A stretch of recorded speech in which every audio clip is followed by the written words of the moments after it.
Hi, so in this lesson is an exercise of getting a temporary email address.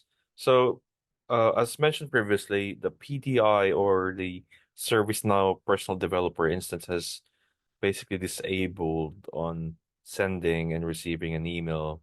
So on this occasion, it is exceptional because of its domain. So ServiceNow PDI requires for testing the guerrillaemail.com, right? So to be able to do that and have a preset email that you can use, you could just click this link here, number one, right? And make sure that you use the Guerrilla email address, right? So upon navigating, so you will see here, you need to choose this guerrillaemail.com, right? So let us double check that we are on the right one.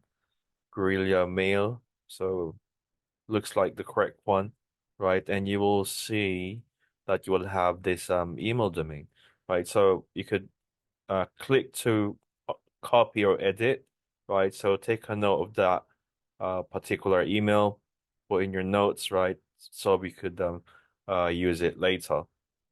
Now, upon copying that, let's go back.